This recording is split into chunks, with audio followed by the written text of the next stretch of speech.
Pernah nggak sih kalian masuk ke suatu perusahaan, terus langsung ngerasa, kok vibes-nya beda ya? Ada yang kerjanya rapi, saling menghargai, komunikasinya enak.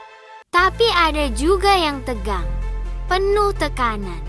Halo semuanya, saya Kalista Putri Suwandi dari Fakultas Psikologi Universitas Buana Perjuangan Karawang. Dalam video ini, kita bakal bahas satu hal penting dalam dunia kerja, yaitu budaya perusahaan atau corporate culture, dengan tema Workplace Vibes, budaya yang menghidupkan perusahaan. Budaya perusahaan itu bukan sekadar aturan tertulis, bukan cuma visi dan misi yang ditempel di dinding kantor.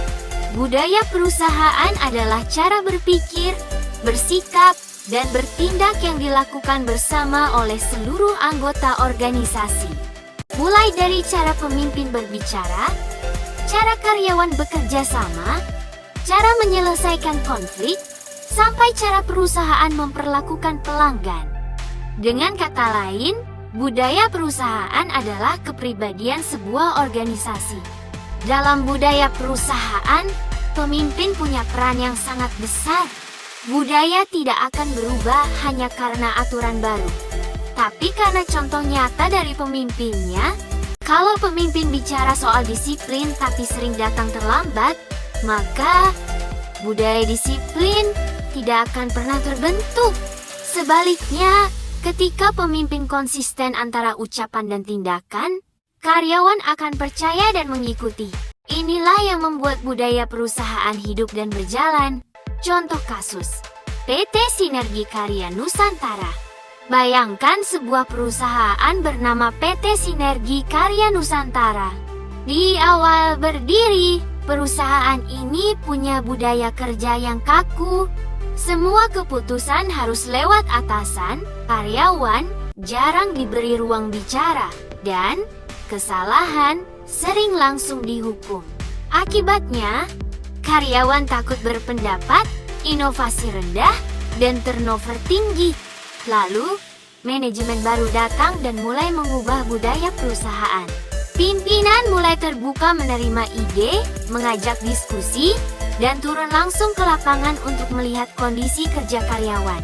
Kesalahan tidak lagi langsung dihukum, tapi dijadikan bahan evaluasi bersama. Perlahan, budaya perusahaan berubah. Karyawan lebih percaya diri, komunikasi membaik, dan produktivitas meningkat. Ini membuktikan bahwa budaya perusahaan bisa menjadi sumber masalah, tapi juga bisa menjadi kekuatan utama organisasi. Setiap perusahaan punya budaya yang berbeda. Ada perusahaan yang fokus pada kekeluargaan dan kebersamaan. Ada yang sangat kompetitif dan berorientasi target. Ada juga yang fleksibel dan mendorong kreativitas. Tidak ada budaya yang paling benar atau salah. Yang terpenting adalah kesesuaian budaya dengan nilai organisasi dan orang-orang di dalamnya. Budaya perusahaan memengaruhi banyak hal. Mulai dari kepuasan kerja karyawan, kinerja tim, loyalitas, hingga citra perusahaan di mata masyarakat. Budaya yang sehat akan menciptakan lingkungan kerja yang nyaman, produktif, dan berkelanjutan. Sebaliknya, budaya yang buruk bisa merusak organisasi dari dalam. Sebagai mahasiswa psikologi, kita melihat budaya perusahaan bukan hanya sebagai sistem kerja, tapi sebagai lingkungan psikologis yang memengaruhi perilaku, motivasi, dan kesejahteraan individu. Karena itu, memahami corporate culture adalah bekal penting sebelum kita memasuki dunia kerja. Jadi, budaya perusahaan bukan hanya soal slogan, tapi tentang bagaimana manusia diperlakukan di dalam organisasi. Terima kasih sudah menonton video ini. Semoga bermanfaat dan menambah wawasan kita tentang dunia kerja. Sampai jumpa di video selanjutnya.